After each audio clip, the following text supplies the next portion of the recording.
رات کے تقریباً 12 بجے کا وقت تھا۔ میں اپنی ڈیوٹی ختم کر کے اپنے آفس سے نکلی ہی تھی کہ میری نظر سامنے وارڈ پر پڑی۔ ہمیشہ گھر جانے سے پہلے ایک چکر وارڈ کا میں ضرور لگاتی تھی، مگر 2-3 دن سے میں یہ نوٹ کر رہی تھی کہ بیڈ نمبر 5 پر موجود امبرین رات کے وقت تو یہاں موجود نہیں ہوتی، مگر صبح یہی ہوتی ہے۔ اس بات نے مجھے تشویش میں مبتلا کر دیا کیونکہ میں اپنے ڈپارٹمنٹ کی ہیڈ تھی اور مجھے یہاں کے ہر طرح کے معاملات دیکھنے ہوتے تھے۔ ایک لڑکی کا رات کے وقت وارڈ سے غائب ہو جانا واقعی ایک تشویشناک بات تھی۔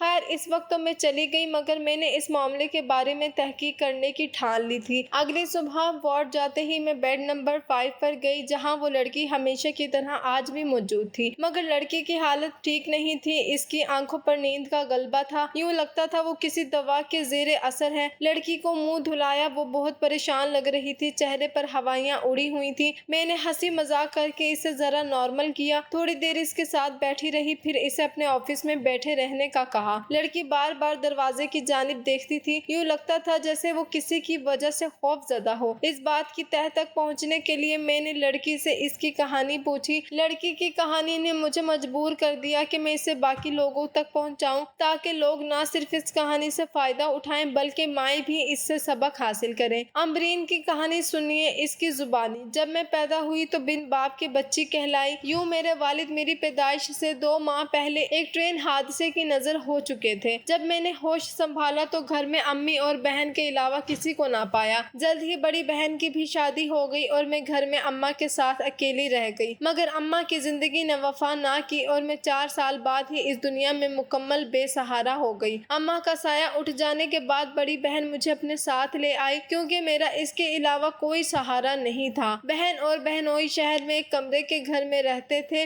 یہ گھر کی بیٹھک تھی جہاں کچن اور باتھ روم کے علاوہ صرف سونے کے لیے ایک کمرہ تھا۔ اس کمرے میں ہمارا گزارا مشکل سے ہو رہا تھا۔ اس گھر میں رہتے ہوئے مجھے ایک صاحبان تو میسر آ گیا تھا، مگر بہن اور بہنوئی کی ازدواجی زندگی کو قریب سے دیکھنے کے بعد میرا ذہن بڑا گندا رہنے لگا۔ ان دنوں میں شعور کی پہلی سیڑھی پر قدم رکھ رہی تھی۔ میں بہن اور بہنوئی کے اشارے بھی سمجھنے لگی تھی۔ میرے دل میں ارمان جاگنے لگے اور شادی کا خیال آنے لگا۔ ایک دن میرے بہنوئی گھر آئے تو بہت خوش تھے۔ انہوں نے بڑی آپا کو بتایا ان کی فیکٹری میں جہاں وہ کام کرتے ہیں وہاں تکیوں کی کور سلائی کرنے کے لیے ایک خاتون کی ضرورت ہے۔ چونکہ بہنوئی وہاں ملازم تھے تو میری بہن کے وہاں نوکری ملنے کے امکانات زیادہ تھے۔ بڑی بہن نے جب بہنوئی کے ساتھ جا کر وہاں نوکری کا انٹرویو دیا تو ان کی سلیکشن ہو گئی۔ اب وہ بھی اسی فیکٹری میں جانے لگی۔ یوں میں گھر میں اکیلی رہنے لگی۔ میں نے پڑوسیوں کے گھر جانا شروع کر دیا۔ ہمارے گھر سے اگلے گھر میں جو پڑوسی رہتے تھے یہ خاتون بچوں والی تھی۔ اس کے چھوٹے چھوٹے بچے تھے جو مجھ سے گھل مل گئے تھے۔ یہ خاتون بھی میرے آنے سے خوش ہوتی، مگر میرے وہاں جانے کی وجہ کوئی اور تھی۔ دراصل اس کے گھر میں رنگین ٹی وی موجود تھا جو مجھے بہت اچھا لگتا تھا۔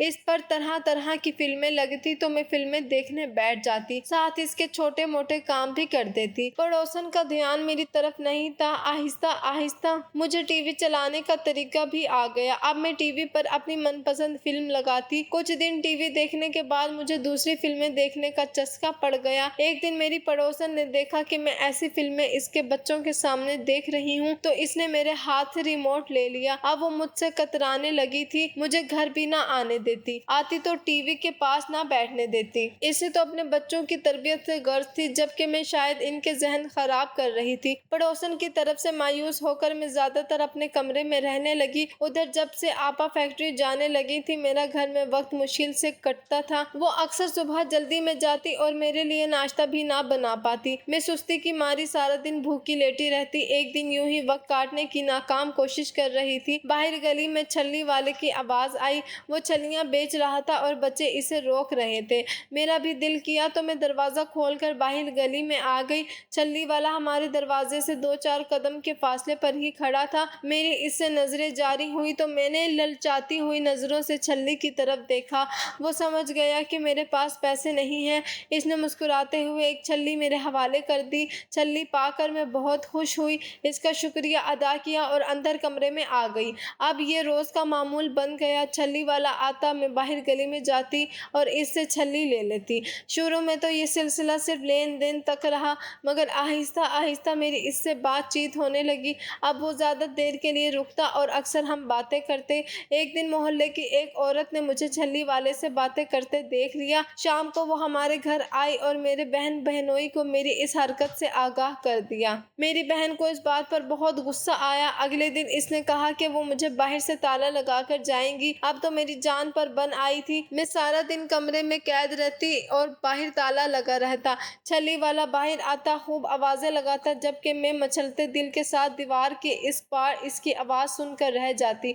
ऐसे में मेरे दिल की क्या हालत होती थी मैं बता नहीं सकती। एक दिन बाजी का छोटा बच्चा बीमार हो गया। बाजी इसे लेकर क्लिनिक चली गई, जबकि मैं भी इनके साथ थी। मैं वेटिंग एरिया में बैठी थी, जबकि बाजी अंदर क्लिनिक में चेकअप के लिए चली गई। वहां बैठे हुए 10 मिनट ही गुजरे थे कि सामने सड़क पर मुझे वही छल्ली वाला नजर आया। मैं दौड़ी हुई इसके पास चली गई। मुझे देखकर वो बहुत खुश हुआ और बोला कि तुम कहाँ चली गई थी। वो रोजाना मेरे घर के बाहर आता था, मगर जब इसे लगा कि हम लोग घर को ताला डालकर कहीं और चले गए हैं तो इसने यहाँ आना ही छोड़ दिया। इसने मुझे बताया कि वो मुझे बहुत याद करता है और मुझसे शादी करना चाहता है, मगर इस बात का इजहार नहीं कर सका। इससे पहले ही हम दोनों में जुदाई की दीवार हाइल हो गई। साजिद की बातों पर मुझे बहुत हौसला मिला कि कोई तो मुझे भी चाहता है। मैंने इसे बता दिया कि घर के बाहर ताला पड़ा होता है, मैं कमरे के अंदर ही होती हूँ। अगर तुम्हें मुझसे बात करनी हो तो तुम चिट्ठी वगैरह फेंक दिया करो, जवाबन में भी चिट्ठी लिख कर रखूंगी, तो हम एक दूसरे से बातचीत के काबिल हो जाएंगे। मैंने साजिद से 5 मिनट बात की और भागकर क्लिनिक में वापस आ गई। इस दिन मेरा दिल खुशी से लबरेज हो रहा था। घर आकर मारे खुशी की नींद भी नहीं आ रही थी। अगले रोज सुबह 10 बजे जब बाजी लोग घर पर नहीं थे, छल्ली वाला फिर गली में आ गया। अब की बार इसने मुझे कमरे के रोशनदान से एक चिट्ठी फेंकी, जिसे मैंने खोल कर पढ़ा तो लिखा था, मैं रात के 12 बजे गली के नुक्कड़ पर तुम्हारा इंतजार करूंगा। तुम्हारी बहन हमारी शादी कभी नहीं होने देगी। अगर तुम मेरी होना चाहती हो तो आज रात के 12 बजे गली की दाएं जाने वाली नुक्कड़ में आ जाना। मैं तुम्हारा इंतजार करूंगा। तुम्हारा साजिद। खत पढ़ते ही मैं खुश हुई मगर परेशान भी हो गई। यहाँ से निकलने का मतलब अपनी बहन को हमेशा के लिए छोड़कर जाना था, मगर साजिद की मोहब्बत में मैं ऐसे अंधी हुई कि मैंने ये फैसला करने से भी गुरेज ना किया। और इसी रात 12:10 पर मैं और साजिद एक दूसरे के सामने थे। बहन और बहनोई की इज्जत खाक में मिलाकर मैं साजिद के साथ चली आई, मगर किस्मत ने मेरा साथ ना दिया और साजिद के साथ शहर आते ही एक पुलिस वाले ने हमें धर लिया। मुझसे कहने लगा, तुम इसकी क्या लगती हो? मेरे मुंह में कुछ नहीं आया। साजिद ने कह दिया कि ये मेरी बीवी है। पुलिस वाला जाहिर है तजर्बाकार था। इसने साजिद से कहा, निकाहनामा दिखाओ। साजिद कहने लगा, निकाहनामा तो अभी नहीं है, मगर हम दोनों मियाँ बीवी हैं। पुलिस वाला जाहिर है तजर्बाकार था। इसने साजिद की बात का यकीन ना किया और फिर जेल का नाम सुनते ही साजिद वहां से भाग खड़ा हुआ। मैं अकेली रह गई। आंखों से आंसू रवा हो गए कि क्या साजिद की मोहब्बत इतनी कच्ची थी कि मुझे बीच राह में छोड़कर चला गया। पुलिस वाला मुझे ताने देने लग गया, कहने लगा, तुम जैसी लड़कियों के साथ ऐसा ही होता है। देख लिया ना घर से भागने का अंजाम, और तुम इस छल्ली वाले की बातों में आ गई। जरा अकल है तुम में। ये लोग बर्दफरोश होते हैं, ऐसे ही जाल में लड़कियों को फंसाते हैं और फिर इनसे ऐसे ऐसे काम करवाते हैं कि तुम जैसी लड़कियां सोच भी नहीं सकती। इसने तकरीबन डांटते हुए कहा और मुझसे घर का पता पूछने लगा। घर का पता मुझे क्या मालूम था। हम तो यहाँ थोड़ा अरसा पहले ही आए थे और फिर एक कमरे के इस घर के बाहर कौन सा नाम की तख्ती लगी हुई थी। मजबूरन पुलिस वाले को मुझे दारुल अमान भेजना पड़ा, क्योंकि वो मुझे अपने घर लेकर नहीं जा सकता था। दारुल अमान आकर लगने लगा था कि मैं एक महफूज जगह पर आ गई हूँ। यहाँ मुख्तलिफ औरतें अपने घरों से किसी न किसी वजह से भागकर या फिर निकाल दी गई थी और वो यहाँ पनाह लेने पर मजबूर थी। दारुल अमान में मुझे मुख्तलिफ काम में उलझाया गया, मगर जल्द ही हमारे इंचार्ज को मालूम हो गया कि मुझसे खाने पकाने का काम नहीं होता, ना ही मैं सफाई ढंग से करती थी। इसने मुझे एक बड़ी बी की देखभाल पर लगा दिया। बड़ी बी बहुत बीमार होती थी। इनकी देखभाल करके मुझे दिली सुकून मिलता था। मैं अब अक्सर इनके साथ ही रहने लगी। बड़ी बी अक्सर दुखी रहती थी क्योंकि इनके बेटों ने इन्हें बुढ़ापे में छोड़ दिया था। मैं इनका दिल बहलाती और इन्हें अपने हाथों से खाना खिलाती। वो मेरी शुक्रगुजार होती और मुझे ढेरों दुआएं देती। बड़ी बी को मुझसे जज्बाती लगाव हो गया था। मैं भी इनसे मोहब्बत करने लगी थी। सच है, कभी कभी एहसास के रिश्ते खून के रिश्तों से भी गहरे हो जाते हैं। मगर एक दिन बड़ी बी को दिल का दौरा पड़ गया। इन्हें अस्पताल ले जाया गया तो वो मुसलसल मेरा मेरा नाम ले रही थी। दारुल अमान की इंचार्ज ने मुझे बड़ी बी के पास भिजवा दिया। तभी से मैं बेड नंबर 5 पर रहती हूँ। बड़ी बी होश में आती हैं तो इनसे बातें करती हूँ और इनकी दवाओं का ख्याल रखती हूँ।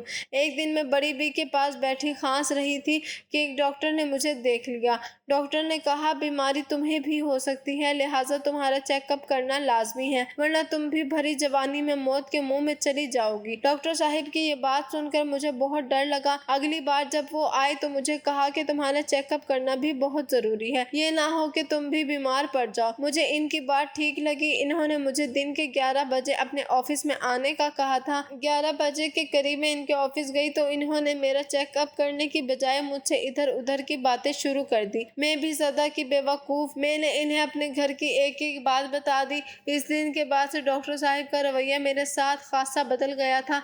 वो मुझसे मोहब्बत से पेश आते और अक्सर मुझे अपने ऑफिस में बुला लेते, कहते कि तुम्हारा चेकअप करना है। इनके मुआयने के मुख्तलिफ अंदाज हैं जिन्हें मैं कभी समझ नहीं सकी। एक दिन डॉक्टर साहिब ने मेरा एक्सरे भी किया। बड़ी बी को दाखिल हुए 1 हफ्ता हो चुका है। अब डॉक्टर साहिब मुसलसल 3 रोज से मुझे अपने कमरे में बुलाते हैं, एक दवा पिलाते हैं और कहते हैं कि तुम्हें आराम करने की जरूरत है।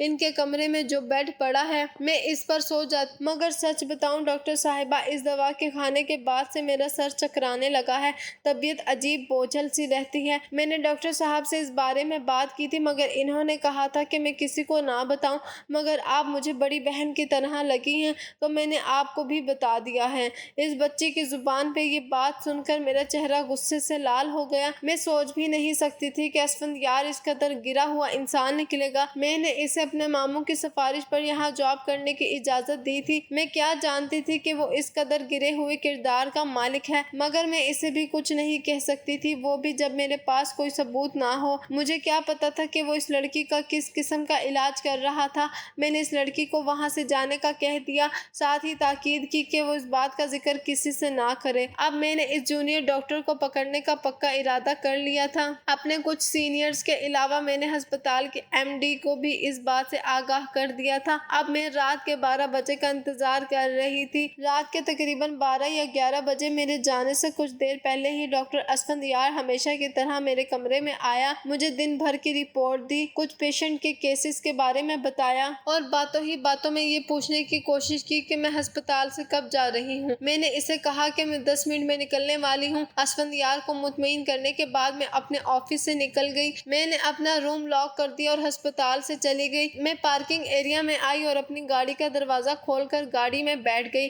10-15 मिनट वहीं बैठे रहने के बाद मैंने 1-2 ऑफिसर्स को साथ लिया और इन्हें लेकर वार्ड में गई, जहां हमेशा की तरह अमरीन मौजूद नहीं थी, जबकि बड़ी भी ज्यादा होश में नहीं रहती थी। मैंने वार्ड में देखा, डॉक्टर असफंदयार मुझे कहीं नजर नहीं आए। हाउस ऑफिसर कमरे में भी डॉक्टर असफंदयार का नामो निशान नहीं था, जबकि इन्हें नाइट ड्यूटी पर रहने का सख्ती से हुक्म था। अब हमारा रुख एक्सरे रूम की जानिब था, जहां अमरीन के मुताबिक वो अक्सर इसे वहां ले जाया करता था। हम 3 लोग जो ही एक्सरे रूम में दाखिल हुए, अंदर का मंजर होश उड़ा देने वाला था। मैंने खुदा का शुक्र अदा किया कि हमने जरा भी देर नहीं की, वरना आज भी वो अपना शैतानी खेल कर चुका होता। इसे रंगे हाथों पकड़ने पर डॉक्टर असफंदयार ने हमें बताया कि वो तो इसे एक्सरे की गर्ज से लाया था, मगर जाहिर है वो झूठा पड़ रहा था, क्योंकि अमरीन का कोई मेडिकल रिकॉर्ड इसके पास नहीं था। ना ही अमरीन कोई मरीजा थी, बल्कि वो एक मरीजा की गार्डियन थी। असफंदयार को रंगे हाथों पकड़ने के बाद इसे बिना किसी नोटिस के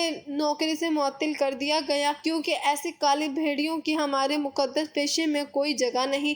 मगर यहाँ मैं इन माओं को एक बार नसीहत जरूर करना चाहूंगी, जो अपने बच्चों को अपनी अज़दवाजी जिंदगी से दूर नहीं रख पाती। खुदा के लिए अगर आप अपनी बच्चियों की अच्छी तरबियत करना चाहती हैं तो इन्हें ऐसे मवाद या किसी भी ऐसे माहौल से दूर रखें जो इनके जहन को पूरा गंदा कर दे। अगर आपको हमारी कहानी अच्छी लगी है तो हमारे चैनल को सब्सक्राइब कीजिए और हमारी वीडियो सबसे पहले देखने के लिए बेल आइकन को जरूर क्लिक कीजिए और कमेंट सेक्शन में अपनी राय का इजहार करना मत भूलिएगा।